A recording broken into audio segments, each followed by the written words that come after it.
The Guardian is one of the more memorable enemy types that you'll find in the game The Evil Within 2.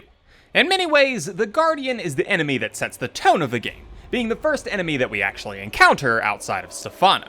Her giggling, smiling visage acting as the welcoming committee for the town of Union and the events of the game.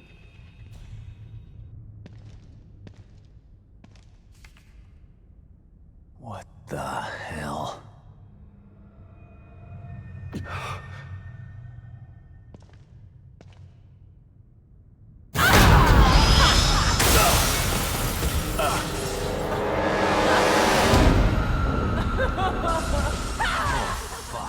The Guardian is a creature that we don't have much concrete information about. Most of what we do know can be simplified down to the experiences that Sebastian Castellanos will have with the creature while in the STEM system. However, there are a few things that can be speculated at as to where the creature comes from. Starting with what we know, the Guardian is a grotesque amalgamation of various body parts sewn together to make up the creature in whole. The various body parts of the creature coming from the many female victims that Stefano has accrued in his pursuit of his artistic vision. The Guardian is one of those artistic visions, and serves its creator with absolute fealty, attacking anyone foolish enough to get in its way.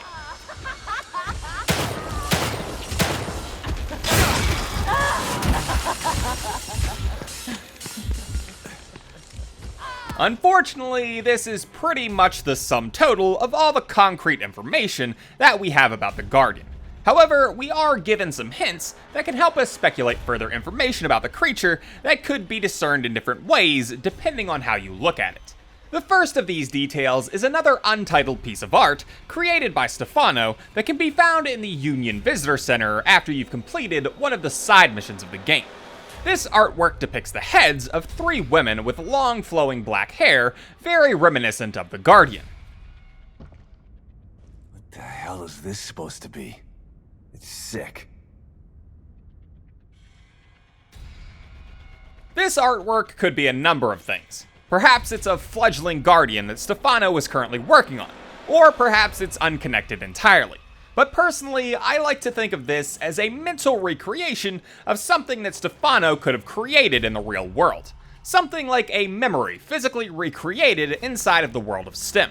So in effect, this artwork would be a precursor to what the Guardian would eventually become when Stefano had complete control to make his vision a reality in the world of STEM. One detail that supports this theory is the story of a woman named Emily Lewis, which we learn in Chapter 5, entitled Lying in Wait. To simplify, Emily Lewis was a model and aspiring actress living in Crimson City, and was friends with photographer Stefano Valentini prior to the events of The Evil Within 2. One night, Stefano invited Emily over for a photo shoot, where he proceeded to murder the poor young woman and decapitate her in his pursuit of his latest masterpiece. These events are shown to us in the photography puzzle of the chapter, and when Stefano asks us to appreciate his art. It's also noted in the newspaper clipping that gives us the publicly released information about Emily's case that her head was never recovered.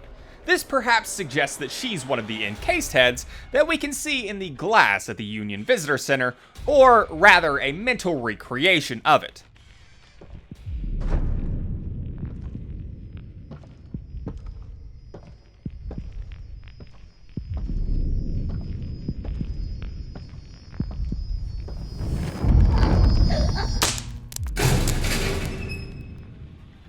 Furthermore, Emily's case wasn't an isolated incident, as we can see in the newspaper clipping, which says that her case is the latest in a string of ones that are similar.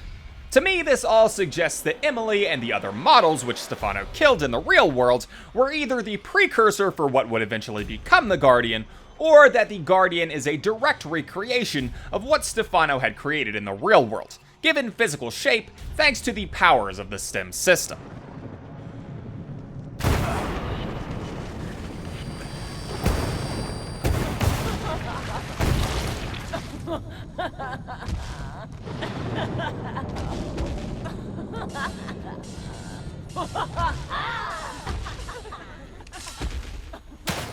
Whatever you want to believe about this creature, or how it eventually made its way into the world of STEM, however, there is no denying the terror that it brings to the game. Its creepy giggling is one of the most unsettling things that you'll hear in the world of Union, and its hulking silhouette is something that Sebastian won't be able to get out of his head anytime soon. No!